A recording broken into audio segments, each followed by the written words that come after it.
राम दुलारे, राम दुलारे।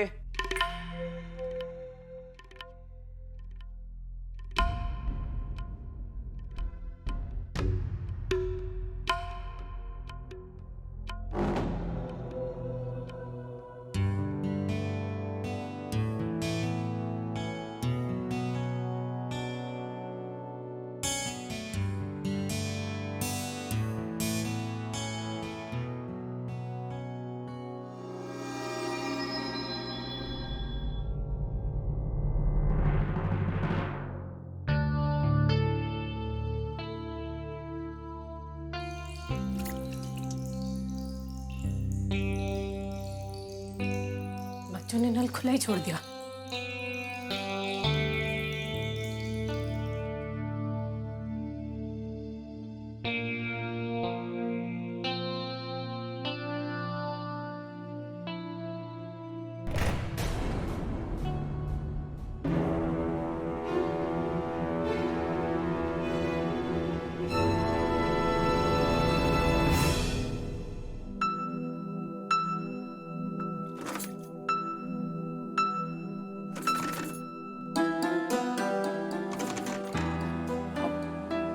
Sorry आरती जी, मुझे नहीं पता था कि आप यहाँ पे हैं। एक मिनट, लगता है दरवाजा पहले की तरह खराब हो गया है। कोई है? भाभी, भाभी, बाथरूम का दरवाजा फिर से बंद हो गया है। आरती जी, आपको तो पता है ना, यहाँ से आवाज बाहर तक जाती नहीं है। भाभी, आरती जी, आपने सुना नहीं मैंने क्या कहा?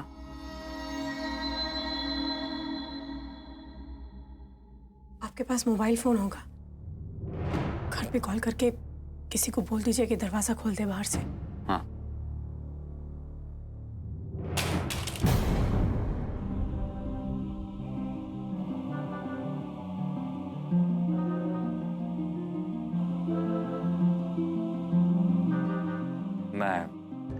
मैं ठीक कर देता हूँ।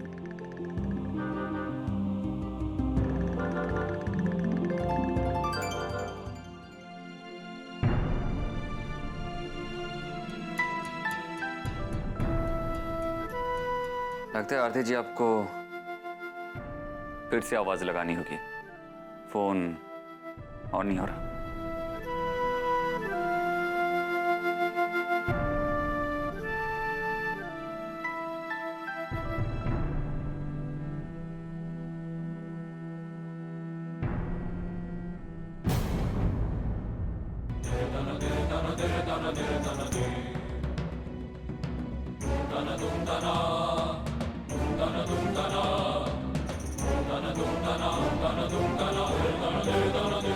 आरती जी, आप पे ताबीज अब तक नहीं उतारी।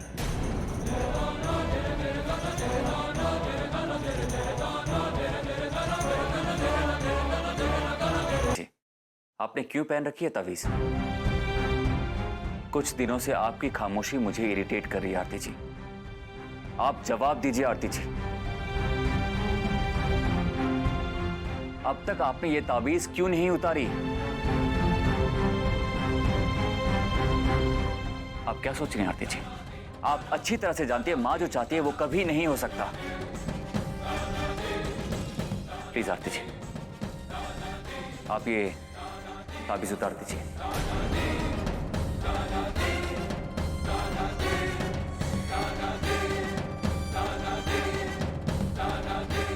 मुझसे नजरें मिलाकर बताइए आरती जी, आपने ये ताबीज क्यों पहन रखी है? नहीं मिला सकती मैं आपसे नजरें जी। जानते हैं क्यों? क्योंकि अगर मैं ऐसा करूंगी तो आपको मेरी आंखों में अपने लिए प्यार दिखाई देगा,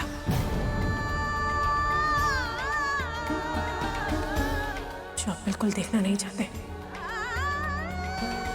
और मैं आपके नाराज होने के बावजूद मैं आपकी आंखों में अपने लिए प्यार ढूंढती रहूं। आरती जी, मैं जानती हूँ यश जी, अब आप यही कहेंगे कि ये शादी हमने अपने बच्चों की खुशियों के लिए की थी, लेकिन मैं अपने आप को नहीं रोक पाई। हो गया मुझे आपसे प्यार, और मैं ये भी जानती हूँ कि ये गलत है। उस रात मुंबई में हमारे बीच जो कुछ भी हुआ वो आपके लिए पाप होगा, लेकिन मेरे लिए वो लम्हा बहुत पवित्र था, क्योंकि मैं आपसे बहुत प्यार करती हूँ यश जी।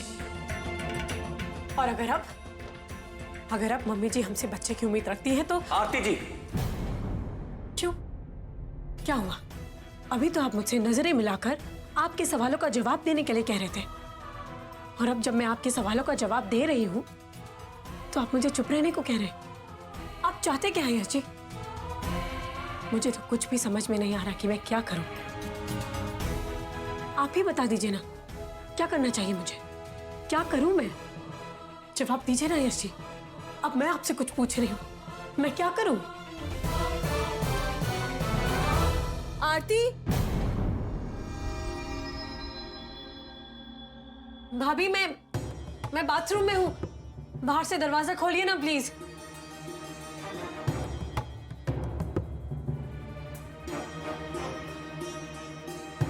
दरवाजा फिर से बाहर से खोलने के लिए कह रही हो, फिर बंद हो गया?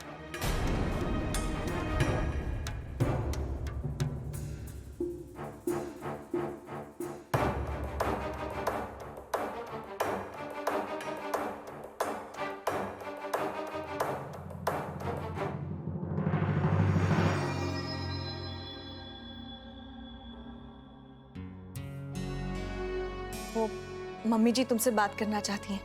चलो, मैंने इंटरनेट ऑन किया है, आओ।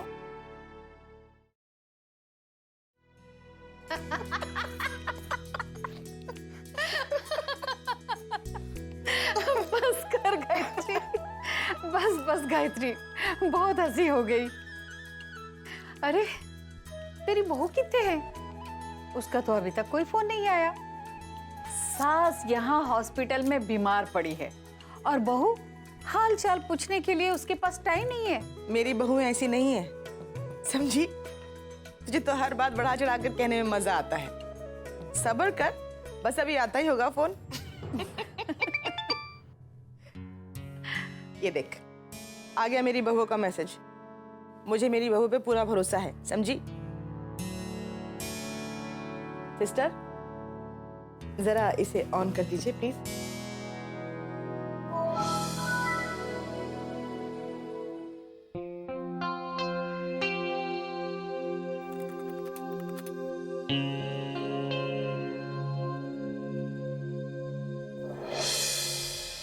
प्रणाम मम्मी जी।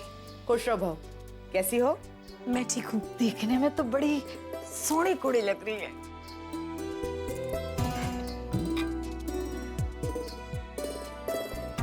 आपकी तबीयत कैसी है मम्मी जी? चेहरे से कैसी लग रही हूँ मैं? बिल्कुल ठीक। अब आपके घुटनों का दर्द अभी कैसा है? अरे तू मेरी छोड़, तो ये बता, मैंने जो ताबीज तुझे भिजवाए थे वो तूने बांध लिए ना? मैंने जो ताबीज तुझे भिजवाए थे वो तूने बांध लिए ना?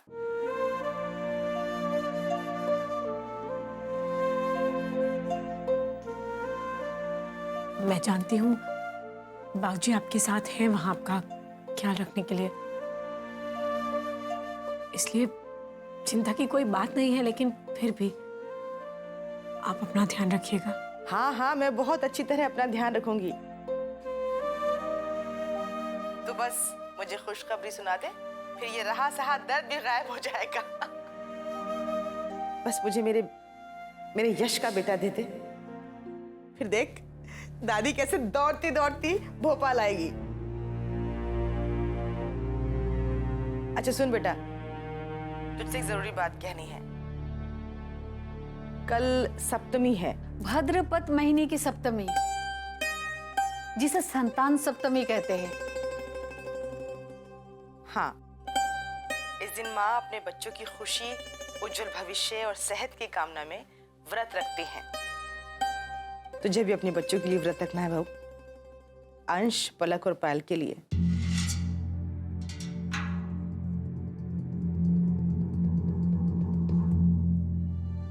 तू सुन रही है ना? जी, जी माँ, मैं ये व्रत जरूर रखूंगी। अपने सभी बच्चों की खुशी और सलामती के लिए। वैसे तो सारी रस्में विधि को मालूम है, लेकिन फिर भी बता देती हूँ। बेटा, ये व्रत निर्जला होता है, न खाना न पानी पूरा दिन। अरे, जो औरत पेट से होती है वो पानी पी सकती है। ओफो, हाँ हाँ। अच्छा देखो, तुम तीनों बहुओं को नहा धोकर भगवान के लिए महाभोग बनाना है और अपने हाथों से गीली मिट्टी की भगवान शिव और पार्वती की मूर्ति बनानी है और उन्हीं मूर्तियों की पूजा करनी है। और उसके बाद पूजा में हर माँ को अपनी संतान के लिए और होने वाले संतान के लिए भी। हाँ हाँ भाई, अपने होने वाली संतान के लिए भी साड़ी के पल्लू में सोने की गिन्नी रखकर उस पर गांठ बांधनी होगी। और हाँ, दूसरे दिन उसे दान कर देनी चाहिए। समझ गई ना तुम लोग? जी। विधि, जी छोटी बहू कहाँ है?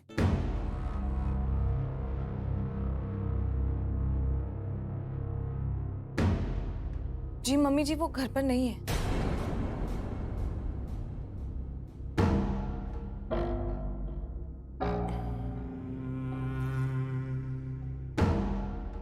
अच्छा ठीक है, पर विधि उसे भी तुम समझा देना ठीक से और कहना कि मैंने कहा है उसे भी ये व्रत रखना है। जी। बस इतनी सी इच्छा है कि जिस तरह मेरी दोनों बहुएं साथ साथ दुल्हन बनकर घर आई थी, उनकी गोद भराई भी मैं साथ साथ करूं। मम्मी जी, वैसे एक प्रॉब्लम है। मैं परिधि को बता तो दूंगी इस व्रत के बारे में, पर मुझे नहीं पता कि वो ये व्रत रखेगी भी या नहीं। अरे, कैसे नहीं रखेगी व्रत? कह देना सास का ऑर्डर है। ये गायत्री ना एक नंबर की भुलक्कड़ है। सब कुछ तो बता दिया अपनी बहुओं को, लेकिन मुझसे नहीं मिलाया। अरे हाँ, ये ना बस रहने दे गायत्री, मैं खुद ही मिल लेती हूँ। हेलो जी, सत श्री अकाल। मैं प्रीतो हूँ, गायत्री की पुरानी सहेली। नमस्ते आंटी। खुश रहो। एक जरूरी बात है जी, जो गायत्री बताना भूल गई है। जब औरत माँ बनने वाली होती है, तो आने वाले बच्चे का नाम माँ और पिता पहले से ही तय कर लेते हैं। फिर उसी नाम की गिन्नी बनाकर उसे दान कर देते हैं। ऐसा करने से होने वाला बच्चा तंदुरुस्त और सेहतमंद पैदा होता है। देखा, इतनी जरूरी बात गायत्री बताना भूल गई। भुलक्कड़ कहेंगी। माफ कीजिएगा आंटी जी, लेकिन हमारी मम्मी जी भुलक्कड़ नहीं है। ये बात उन्होंने इसलिए नहीं बताई क्योंकि फिलहाल उनकी कोई भी बहू उम्मीद से नहीं है। नहीं तो सबसे पहले वो यही बात बताती। अच्छा जी, मेरी नजरें तो कभी धोखा नहीं खाती। मुझे ऐसा क्यों लगा आरती को देखकर कि वो पेट से है?